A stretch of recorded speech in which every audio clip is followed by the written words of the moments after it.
नमस्कार, मैं राहुल कठेरिया। बिहार में पहले चरण की वोटिंग हो चुकी है।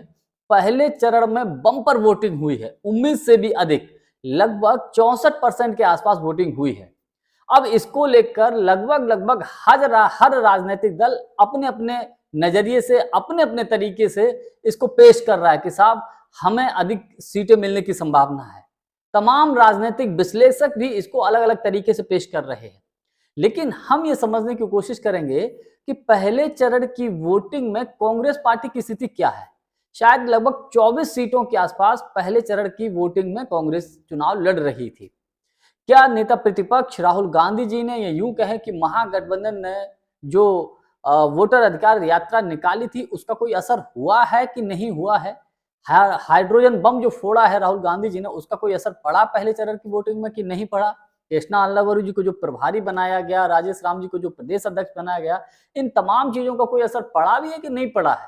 तो इन तमाम पहलुओं पर मैं चर्चा करूं, लेकिन उससे पहले यदि आपने अभी तक हमारे चैनल को सब्सक्राइब नहीं किया है तो सब्सक्राइब कर लीजिए और घंटी के बटन को जरूर दबा दीजिए।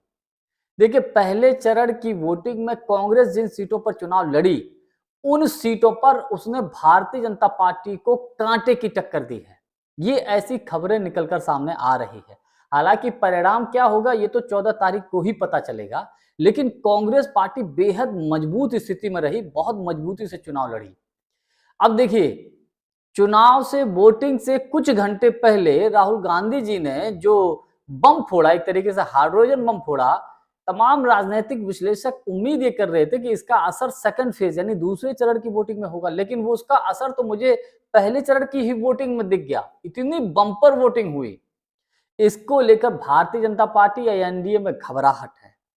कांग्रेस को लेकर कहें तो वोटर अधिकार यात्रा का भी असर दिखाई दिया। तमाम राजनीतिक विश्लेषक उस वक्त बोल रहे थे, चुनाव से पहले तक बोल रहे थे, पता नहीं असर होगा भी कि नहीं होगा। राहुल गांधी की यात्रा जिस तरीके से लोग हालांकि सुनने के लिए आ रहे थे, देखने के लिए आ रहे थे, भाषण सुन रहे थे, खूब भीड़ इकट्ठी हो रही थी, ये वोटों में बदल पाएगी भी कि नहीं बदल पाएगी, इसको लेकर संशय था। लेकिन सारे अनुमानों को धता बताते हुए तमाम राजनीतिक विश्लेषकों की अगर बात माने, जो खबरें निकल कर आ रही हैं, वोटर अधिकार यात्रा ने अपना काम कर दिया है।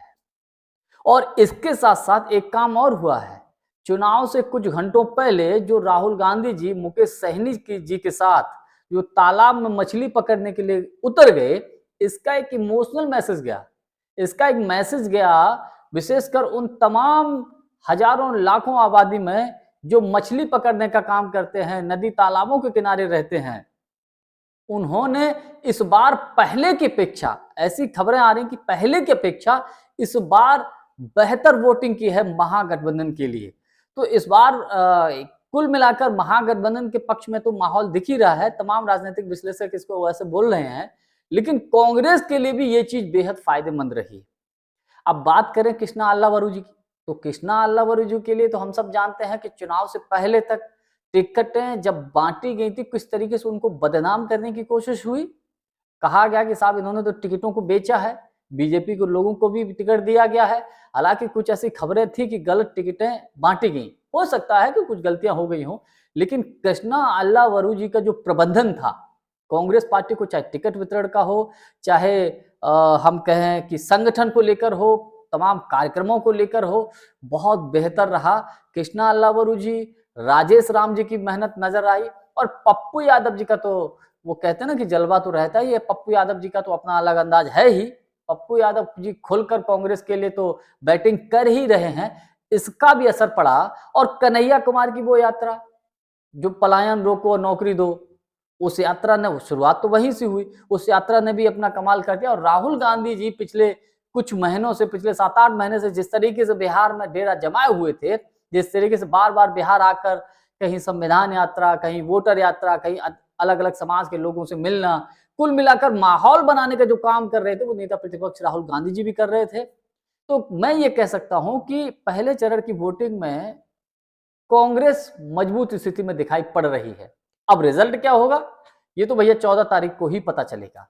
जानकारी हमारी आपको कैसी लगी कमेंट्स करके हमको जरूर बताइएगा। बहुत बहुत धन्यवाद। नमस्कार।